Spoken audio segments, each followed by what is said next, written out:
ओम नमो भगवते वासुदेवाय नमः. ओम नमः शिवाय. हर हर महादेव. नमस्कार मैत्रिणींनो. 30 डिसेंबरला आहे पुत्रदा एकादशी. 31 डिसेंबरला आहे भागवत एकादशी. या व्रताबद्दल माहिती पाहणार आहोत. पुत्रदा एकादशीचे व्रत कसे करावे, का करावे? शिवपुराणानुसार पुत्रदा एकादशीचे काही अत्यंत प्रभावशाली उपाय. बघा, पुत्रदा एकादशी व्रत विशेष संतती प्राप्तीसाठी, पुत्र प्राप्तीसाठी, इच्छित फळ प्राप्तीसाठी केले जाते. ज्या महिलांना मूल आहे त्यांनी त्यांच्या चांगल्या आरोग्यासाठी, त्यांच्या दीर्घायुष्यासाठी, त्यांच्या प्रगतीसाठी हे व्रत किंवा जे काही उपाय आहेत ते आवर्जून करावे. तर एक एक करून मी आज तुम्हाला सगळी सविस्तर माहिती सांगते. एकादशी तिथीला सनातन धर्मात विशेष महत्त्व आहे. हा दिवस पूर्णपणे भगवान विष्णू आणि माता लक्ष्मीला समर्पित आहे. माता लक्ष्मी आणि भगवान श्री हरिविष्णू या दिवशी विशेष करून पूजा केली जाते. तसेच लड्डू गोपाल बालकृष्णांची सुद्धा पूजा केली जाते. शिवपुराणातील विष्णू पुराणात असे म्हटले आहे की एकादशी व्रत केल्याने मागील जन्मातील पापापासून विशेष मुक्ती मिळते. तसेच इच्छित फलप्राप्ती होते, पितृदोषातून मुक्ती मिळते. त्याचबरोबर पौष महिन्यातील शुक्ल पक्षातील एकादशीचे व्रत केल्यास पुत्रप्राप्ती होते. त्यासाठी पौष पुत्रदा एकादशीचा शुभ मुहूर्त पाहून एकादशी व्रत करायचे असते. तर कृष्ण दशमी तिथीच्या दुसऱ्या दिवशी आणि प्रत्येक महिन्याच्या शुक्ल पक्षाच्या द्वादशी तिथीला एक दिवस आधी केले जाते. म्हणजे एकादशी तिथीपासून हे व्रत सुरू केले जाते.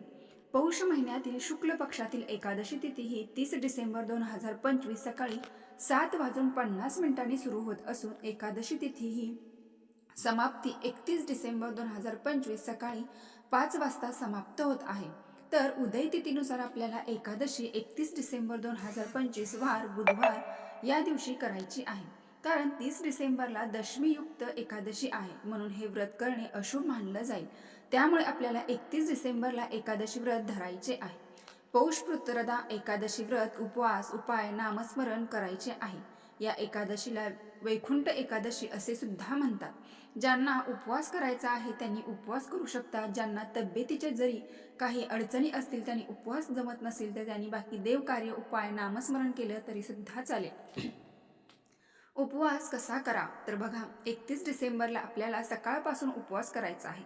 पुत्रदा एकादशी तुम्हाला करायची आहे. या दिवशी चहा, दूध, फळे, साबुदाणा खिचडी किंवा जे काही फराळाचे इतर पदार्थ असतात, म्हणजे 2 वेळा तुम्ही फराळ करू शकता किंवा 1 वेळा फराळ केला तरीही चालेल. तुम्हाला या ठिकाणी एक सल्ला देत आहे की निर्जला उपवास हा अजिबात करू नका. प्रत्येक स्त्रीने आणि पुरुषांनी आपल्याला देवावरती श्रद्धा आणि विश्वास ठेवून उपासना, नामस्मरण आणि तुमच्या तब्येतीनुसार तुम्ही व्रत उपवास करू शकता. इथे मी जसं सांगितलं आहे त्या पद्धतीने केलं तरी सुद्धा चालेल. आता बघा मैत्रिणींनो, योगायोगाने 700 वर्षांनी असा शुभ संयोग बनून आलेला आहे. तर या दिवशी बुधवार आणि त्याच दिवशी पुत्रदा एकादशी सुद्धा आलेली आहे. या दिवशी भगवान शिव अतिशय सूक्ष्म स्वरूपात पृथ्वी तलावावरती जागृत असतात, भ्रमण करत असतात. म्हणून तर शिवपुराणानुसार भगवान शिवाची पूजा केल्यास पुत्रप्राप्तीसाठी कोणतीही अडचण येत नाही. रुद्राभिषेक, शिवलिंगाचा अभिषेक आणि शिवचालिसाचे पठण हे देखील पुत्रप्राप्तीसाठी वरदान ठरू शकते. मुलामुळे माणसाला मोक्षाचा मार्ग मिळतो आणि पितरांच्याही आत्म्याला शांती मिळते. त्यामुळे प्रत्येक व्यक्तीला संतती व्हावे आणि वंश वाढावे असे वाटते, परंतु व्यक्तीच्या कुंडली ग्रह तारेची अशी स्थिती निर्माण होते, त्यामुळे मुलं होण्यास अडथळे निर्माण होतात. अशा अडथळ्यापासून मुक्ती मिळवण्यासाठी शिवपुराणानुसार पुत्रप्राप्तीचे उपाय केल्यास ग्रह अनुकूल होतात आणि तुम्हाला संतती प्राप्त होऊ शकते. पण तुम्हाला त्याच्यावरती मनापासून श्रद्धा आणि विश्वास ठेवायचा आहे. भगवान भोलेनाथ, भोले भंडारी, कैलासपती, विश्वपती यांच्यावर विश्वास आणि श्रद्धा ठेवायची आहे. शिवपुराणानुसार धार्मिक शास्त्रामध्ये पुत्रप्राप्तीसाठी अनेक मार्ग सांगण्यात आले आहेत, परंतु आम्ही इथे असे विष्णू पुराणातील आणि शिवपुराणातील उपाय सांगत आहोत, ज्याचे पालन केल्याने कोणत्याही जोडप्याला पुत्रप्राप्ती होऊ शकते. मैत्रिणींनो, पुढे जाण्याआधी कमेंट बॉक्समध्ये शिवभक्त असाल तर हर हर महादेव, ओम नमो भगवते वासुदेवाय नमः नक्की टाईप करा. भगवान शिवशंकर आणि भगवान श्री हरिविष्णू, लड्डू गोपाल तुम्हाला जे कुठले दोष, संकट, वाईट बाधा आहे त्यातून दूर करून नक्की पुत्र प्राप्त करून देतील. मैत्रिणींनो, चला तर शिवपुराणातील, विष्णू पुराणातील पौष मासातील बुधवारचे पुत्रदा एकादशीचे वंशवृद्धी वाढवणारे, संतती प्राप्त करणारे प्रभावशाली उपाय बघूयात. प्रथम तुम्हाला सकाळी अंघोळीच्या पाण्यामध्ये चिमूटभर हळद टाकून अंघोळ करून घ्यायची आहे. शक्य असल्यास पिवळे वस्त्र धारण करायचे. नसेल शक्य तरीही चालेल. विष्णू भगवान अतिप्रसन्न होतील. याचबरोबर एकादशी तिथी ही भगवान श्रीहरी विष्णूंना समर्पित आहे आणि भगवान शिवशंकरांना एकादशी समर्पित आहे आणि त्यातल्या त्यात बुधवार आलेला आहे. त्यामुळे आपला गुरुग्रह सुद्धा मजबूत होतो. आपल्या कौटुंबिक जीवनामध्ये सकारात्मकता निर्माण होते. सध्या पौष महिना चालू आहे. पौष महिना हा भगवान सूर्यनारायणाला समर्पित आहे. पौष महिन्यातील हे पुत्रदा एकादशी आहे. त्यामुळे भगवान सूर्यनारायणाला एका तांब्याच्या लोटामध्ये सिंदूर, काळे तीळ, पांढरे तीळ टाकून ओम सूर्याय नमः किंवा ओम आदित्याय नमः या मंत्राचा जप करून अर्घ्य द्यायचा आहे किंवा सूर्य गायत्री मंत्र म्हटलं तरीही अतिउत्तम. एकादशी दिवशी काळे तीळ टाकून अर्घ्य दिल्याने आपले पितृ प्रसन्न होतील आणि पितृचा आशीर्वाद प्राप्त होईल. या ठिकाणी सूर्यदेवांना प्रसन्न केल्याने सूर्यग्रह मजबूत होतो. सूर्यग्रह जर वंशाची मजबूत झाला तर बाकीचे सर्व ग्रह सुद्धा मजबूत होतात. त्यामुळे वंशाची वृद्धी होते. पौष महिन्यातील पुत्रदा एकादशी असल्यामुळे याच दिवशी सुद्धा बुधवार आलेला आहे. त्यामुळे या एकादशीला अनन्यसाधारण असं महत्त्व आहे. त्यामुळे तुम्हाला सकाळीच हा उपाय करायचा आहे की एक पिवळे वस्त्र अंथरून त्याच्यावरती भगवान बालगोपाल किंवा हरिविष्णूंची मूर्ती स्थापित करायची आहे. पण त्याआधी आपल्याला पंचामृताने अभिषेक करून घ्यायचा आहे. अभिषेक करताना या ठिकाणी आपल्याला हे पंचामृत शंखामध्ये टाकून त्यामध्ये एक तुलसीपत्र टाकायचे आहे आणि अभिषेक घालायचा आहे. तर हा अभिषेक भगवान श्री हरिविष्णूंच्या चरणांचा प्रसाद आहे. त्यामुळे हा प्रसाद म्हणून तुम्ही पती पत्नीने दोघांनी मिळून ग्रहण करावा. यामुळे पुत्रप्राप्ती होण्याचा एक महाप्रसाद आहे असे म्हटले जाते. भगवान श्री हरिविष्णूंना मनापासून प्रार्थना करून एक शुद्ध गाईच्या तुपाचा दिवा प्रज्वलित करायचा आहे. सर्वात प्रथम आपल्याला या ठिकाणी दिवा प्रज्वलित करून घ्यायचा आहे, कारण अग्निदेव आपल्याला पुत्रप्राप्तीसाठी साक्षी असतात. त्यानंतर पिवळ्या रंगाचे लड्डू गोपालांना फूल अर्पण करायचे आहे आणि 2 केळी नैवेद्य म्हणून अर्पण करायचे आहे. त्याचबरोबर जी उपवासाची खीर असते, साबुदाणा खीर किंवा मखाण्याची खीर भोग म्हणून नैवेद्य अर्पण करावा. त्यामध्ये न विसरता एक तुळशीचे पान नक्की अर्पण करावे. त्यानंतर एक लाल कलरचा कलावा लड्डू गोपालांना अर्पण करावा आणि ओम श्रीम ह्रीम क्लीम देवकीसुत गोविंद वासुदेव जगतपते देही मे तनयम कृष्ण त्वामहम शरणम गत या मंत्राचा 11 वेळा किंवा 21 वेळा किंवा 108 वेळा जप करावा. एकादशी दिवशी विशेष करून विष्णू सहस्रनामाचा पाठ करावा. तुम्हाला पूर्ण विष्णू सहस्रनामाचा पाठ करणे जमत नसेल तर विष्णू भगवंताचे 11 नावे आहेत, त्या नावाची जप अवश्य करावा. पण जप करत असताना तुळशीच्या पानाने जप करावा. म्हणजे आपल्या उजव्या हातात एक तुळशीचे पान घ्यावे आणि भगवान श्री हरिविष्णूंचे एक नाव घ्यावे आणि ते श्री हरिविष्णूंना अर्पण करावे. त्यानंतर दुसरे पान घेऊन श्री हरिविष्णूंचे एक नाव घ्यावे. असे 11 पाने भगवान श्री हरिविष्णूंना मनोभावे अर्पण करावे. यामुळे भगवान श्री हरिविष्णूंची अतिकृपा प्राप्त होते आणि मनोकामनाही लवकरात लवकर पूर्ण होते. तुम्हाला शीघ्र फळ प्राप्त होते.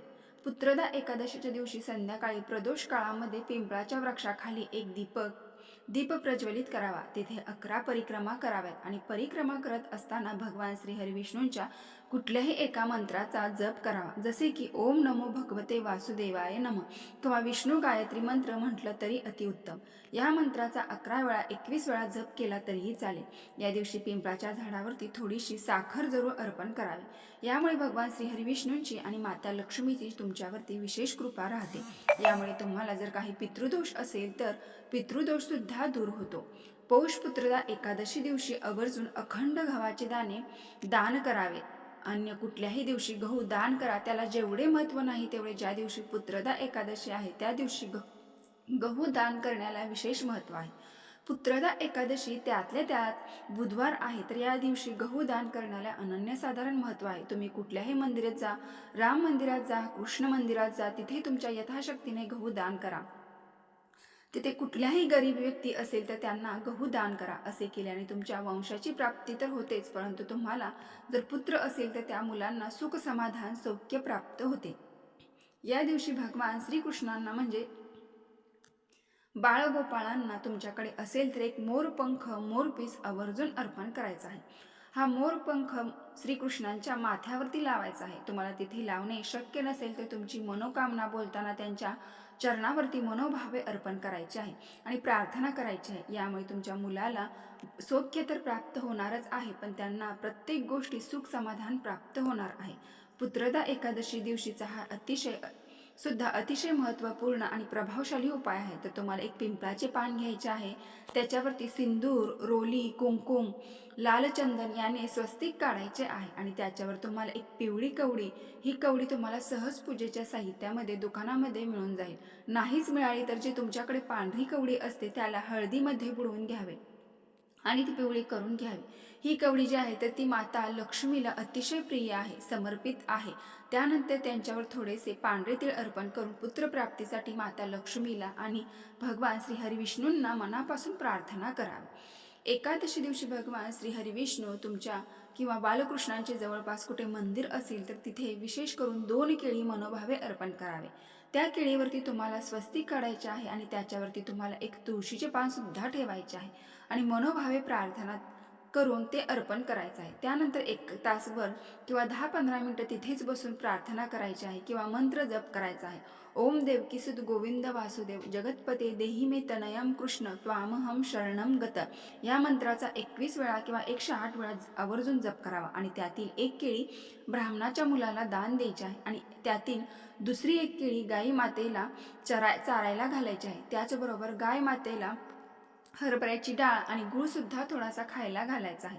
त्यानंतर गाय मातेचा आशीर्वाद घ्यायचा आहे. पुत्रदा एकादशी दिवशी गाई मातेला केळी खायला दिल्याने, हरभरा डाळ गूळ खायला दिल्याने 33 कोटी देवी देवतांचा आशीर्वाद तुम्हाला एकसाथ प्राप्त होईल आणि लवकर पुत्रप्राप्ती सुद्धा होईल. शक्य असल्यास गाय मातेची परिक्रमा करायला मिळाली तर अतिउत्तम, नाही झालं तर स्वतःभोवती एक परिक्रमा करा.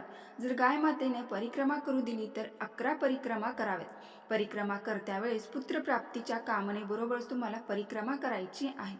पुत्रदा एकादशी दिवशी पती पत्नीने मिळून एका चांदीच्या पात्रामध्ये शुद्ध दूध घेऊन फक्त पिंपळाच्या वृक्षाखाली किंवा आवळ्याच्या वृक्षाखाली दोघांनी मिळून ते दूध सिंचन करावे आणि भगवान श्री हरिविष्णूंना पुत्रप्राप्तीसाठी मनापासून प्रार्थना करा.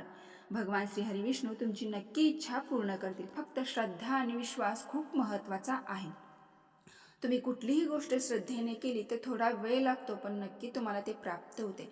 तर मैत्रिणींनो, व्हिडिओ पूर्ण माहिती आवडली असेल तर आपल्या चॅनलला एक लाईक करून कमेंट बॉक्समध्ये ओम नमो भगवते वासुदेवाय नमः नक्की टाईप करा. धन्यवाद.